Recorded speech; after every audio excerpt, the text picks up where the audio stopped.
नमस्कार दोस्तों, मैं राज पटेल आपको YouTube चैनल में let's study with Nitish Raj Singh पर आपका स्वागत है।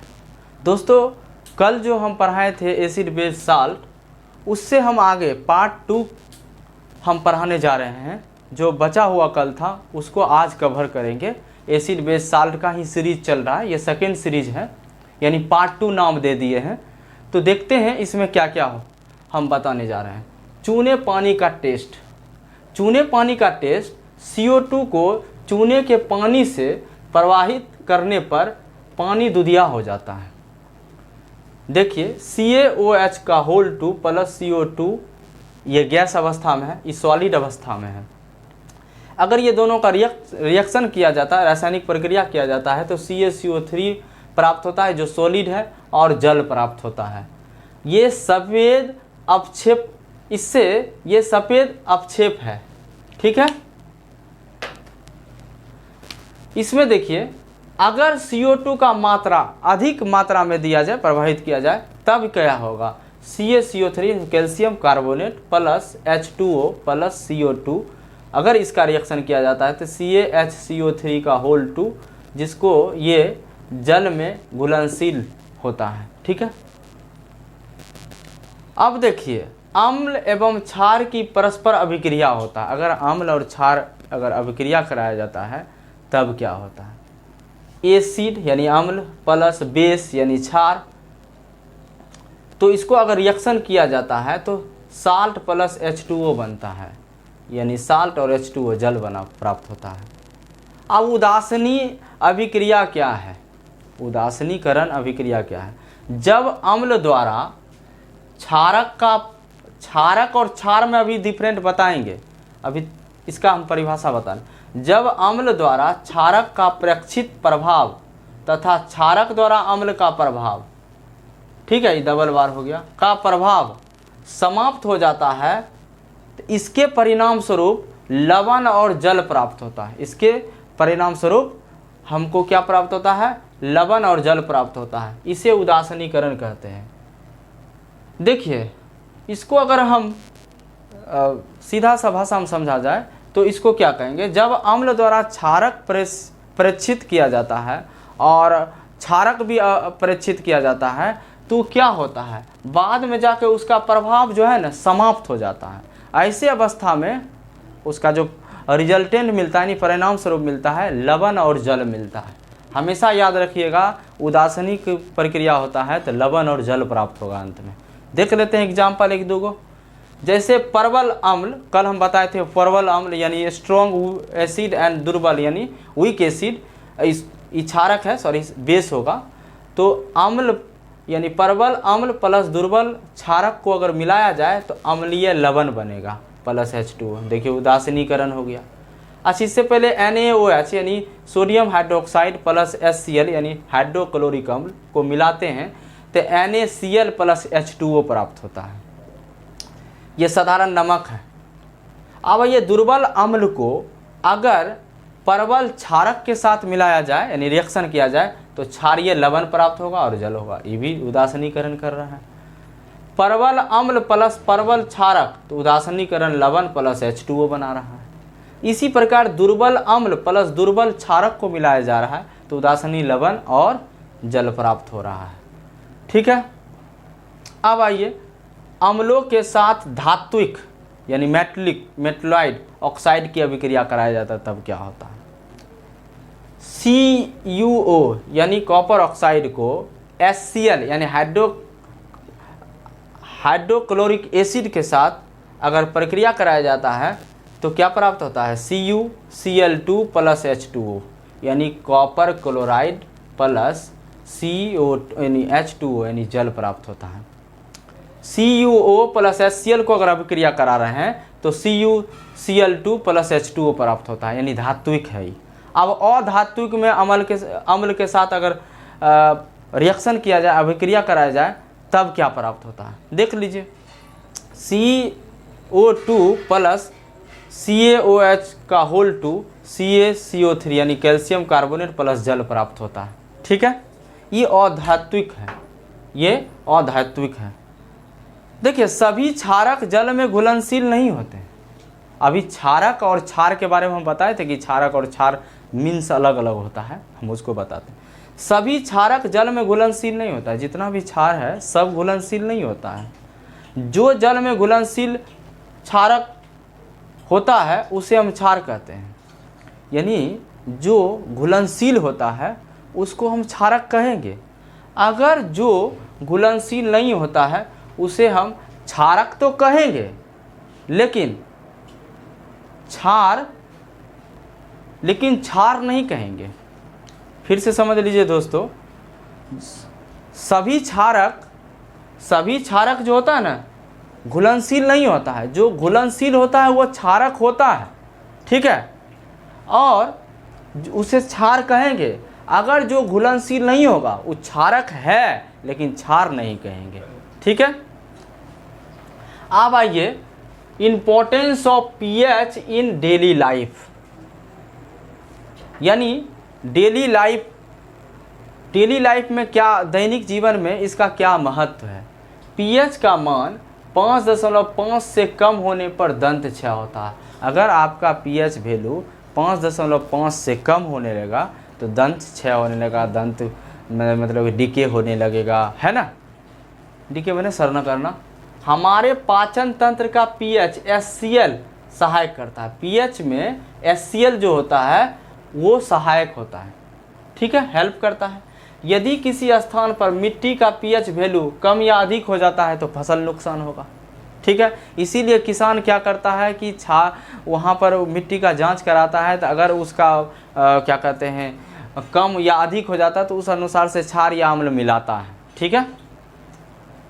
पशुओं एवं पौधों द्वारा उत्पन्न रसायनों से आत्मरक्षा करता है। कैसे करता है, अगर मधुमक्खी के डंक मारा जाए तो उस समय बेकिंग सोडा का इस्तेमाल किया जाता है। अगर बेकिंग सोडा लगा दिया जाए तो ठीक हो जाएगा। और एक नेटल होता है, नेटल के डंक से जो मिथेनोइक अम्ल छोड़ता है, उसको अगर हमको समाप्त करना है तो वो डॉक नामक पौधा होता है, उसका पत्ती रगड़ने से ठीक हो जाता है, ठीक है। तो यानी importance of pH daily life ये हमारे जीवन में काम करता। और भी महत्व था, कुछ शॉर्ट लिस्टेड कर दिए थे और शॉर्ट लिस्टेड हमको आपको बता रहे हैं, ठीक है। अब आइए कलोर क्षार क्या होता है। कलोर क्षार क्या होता है इसके बारे में हम समझा रहे हैं कि कलोर क्षार क्या होता है। देखिए साधारण नमक जिसको NaCl कहते हैं कि जलीय विलयन से विद्युत प्रवाहित करने से यह वियोजित हो जाता है। अगर NaCl के विलयन से विद्युत प्रवाहित करते हैं तो ये वियोजित हो जाता है। अगर NaCl पर विद्युत प्रवाहित करते हैं तो ये वियोजित हो जाता है, जिससे सोडियम हाइड्रोक्साइड, जिसे NaOH कहते हैं, उत्पन्न होता है या उत्पन्न करता है। इस प्रक्रिया को कलोर प्रक्रिया कहते हैं। कलोर का मतलब होता है क्लोरीन, और NaOH यानी सोडियम हाइड्रोक्साइड, इसको हम क्षार बोलते हैं। यही दोनों को मिलने से कलोर क्षार बोलते हैं, ठीक है। यहाँ तक समझ गए होंगे, उम्मीद करते हैं। आगे पढ़ते हैं, कुछ इम्पोर्टेंस पीएच उसका हम देखते हैं। शराब का पीएच होता है 3.5, ठीक है। मानव मूत्र का पीएच 4.8 से 8.4 तक होता है। इसको याद करने का सीधा सा तरीका है, एक बार सीधा 4.8, एक बार उल्टा दीजिए 8.4, याद हो जाएगा। समुद्री जल का पीएच वैल्यूज होता है 8.1 होता है, और आंसू का पीएच वैल्यूज होता है 7.4 होता है। ब्लड का भी पढ़ाए थे, याद रखिएगा उसका कितना पीएच होता है वैल्यू।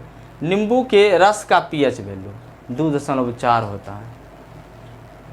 NaCl यानी साधारण नमक NaCl, जिसको हम सोडियम क्लोराइड बोलते हैं, उसका पीएच वैल्यू 7 होता है, ठीक है। हम आपको बताए थे कि पीएच वैल्यू अगर 7 के बराबर हो तो क्या होगा, 7 से कम होगा तो क्या होगा, 7 से अधिक क्या होगा, वो सब बताए थे पिछले वीडियो में। आप फिर से उसको देख लीजिएगा और जानकारी ज़्यादा मिल जाएगा।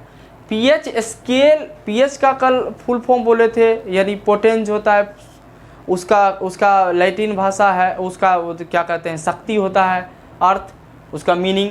आज हम ये बता रहे हैं कि पीएच पैमाने का पता कौन लगाया था? सारेंसन कौन लगाया था? पीएच वैल्यू का पता सारेंसन ने लगाया था। तो इस तरह से ये वीडियो में हम क्या क्या कवर किए? चूने पानी का टेस्ट, ठीक है। उसके बाद उदासीन अभिक्रिया, अम्लों के साथ धात्विक ऑक्साइड क्या होता है के साथ अभिक्रिया कराएंगे तो क्या होगा, और धात्विक के साथ अभिक्रिया कराएंगे तो क्या होगा। इसका रिएक्शन जरूर ये याद रखना पड़ेगा। Importance of pH in daily life में, इसके बारे में बताएं। कलोर क्षार क्या होता है और पीएच वैल्यू जो इम्पोर्टेंस होता है एग्जाम के पॉइंट ऑफ व्यू से हम ये बताएं। इसको आप जरूर याद रखिएगा। आगे देखते हैं।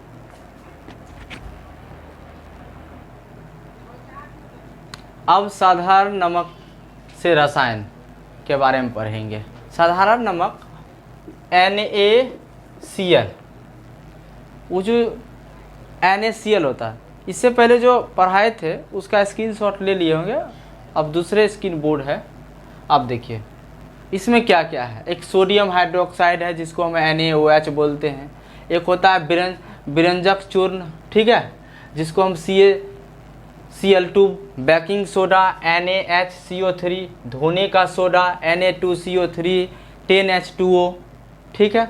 अब आइए प्लास्टर ऑफ पेरिस, जिसको हम POP भी बोलते हैं, plaster of Paris, CaSO4 into half H2O। देखिए दोस्तों, इसी में जिप्सम का जो सूत्र होता है CaSO4 इंटू 2H2O। थोड़ा कन्फ्यूजन नहीं होइएगा, इसमें हाफ है तो इसमें 2 है, ठीक। अब आइए, कल का जो वीडियो था फर्स्ट वाला, उसमें सोडियम हाइड्रोक्साइड के बारे में बता दिए थे पूरा डिटेल्स में। उसका रिएक्शन क्या होता है, उसका यूज क्या होता है, बता दिए थे। इसके बाद बेकिंग सोडा की भी बता दिए थे, धोने का भी सोडा का बता दिए थे।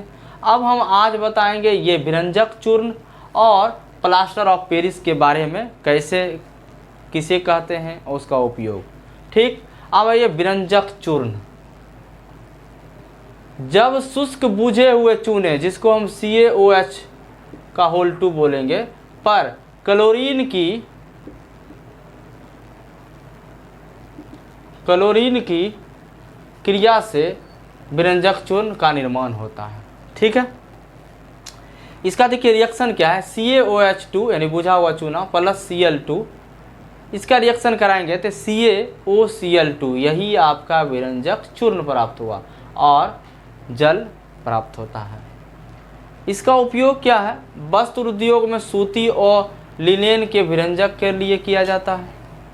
कागज़ के फैक्ट्री में लकड़ी के मज्जा के विरंजक के लिए किया जाता है। इसका उपयोग रासायनिक उद्योगों में एक उपचाय के रूप में किया जाता है, ठीक है। पीने वाले पानी को जीवाणुओं से मुक्त किया जाता है, ठीक है, क्योंकि इसमें क्लोरीन मिला हुआ है। जहाँ क्लोरीन है वो साफ करेगा यानी जल को, ठीक है। अब आइए प्लास्टर ऑफ पेरिस, इंपॉर्टेंस है।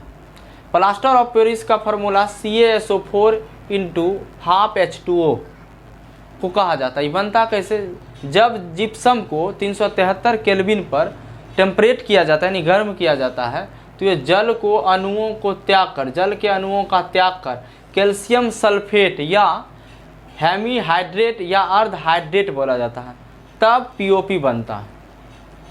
यह सफ़ेद चूर्ण होता है। ये क्या होता है, सफ़ेद चूर्ण होता है। और ये जो ये भी एक चूर्ण के रूप में हो रहता है। ये क्या रहता है, चूर्ण के ही रूप में रहता है। ये भी चूर्ण के ही रूप में रहता है, सफ़ेद चूर्ण होता है, जो जल मिलाने पर यह पुनः जिप्सम बन के ठोस बन जाता है, जिप्सम बन के ठोस बन जाता है। अब देखिए इसका reaction, CaSO4 half H2O plus 1, देखिए 1.1/2 है, यानी क्या है, 3/2 है H2O। इसका रिएक्शन कराएंगे तो CaSO4 इंटू 2H2O, इसी को जिप्सम बोलते हैं। जिप्सम का निर्माण होता है, जिप्सम ठोस हो जाता है। अब POP यानी प्लास्टर ऑफ पेरिस का क्या करता है डॉक्टर करता है, जब हड्डी उड्डी टूट जाता है उसको स्थिर जगह पर, जहाँ स्थिर जगह पर रखने के लिए इसका पीओपी का उपयोग किया जाता है। मूर्ति बनाने में किया जाता है, सजावटी वस्तु बनाने में किया जाता है, ठीक है।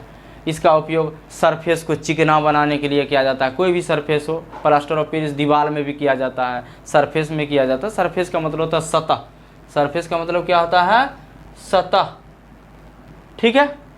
अब आइए क्रिस्टल का जल क्या होता है। लवण के एक सूत्र इकाई में जल के निश्चित यानी डिफिनिट अणुओं की संख्या को क्रिस्टल का जल कहते हैं। फिर देखिए, लवण यानी साल्ट के एक सूत्र इकाई में जल के निश्चित अणुओं की संख्या को क्रिस्टल का जल कहते हैं। इस तरह से हम यानी अम्ल, क्षार, लवण को आज पूरा ख़त्म किए 2 पार्ट में। आप पार्ट 1 और पार्ट 2 दोनों मिला के पढ़िएगा, आपको बहुत समझ में आएगा। और अगर आपको जो चीज़ समझ में नहीं आता है तो आप कमेंट बॉक्स में ज़रूर कमेंट करिए, उसका हम रिप्लाई हम करेंगे। तब तक आप घर में रहिए, मस्त से रहिए, खुशी से पढ़िए, सफलता आपका हाथ लगेगी, आज नहीं तो कल। मेहनत कभी ख़राब नहीं जाता है। खुश रहिए, नमस्कार।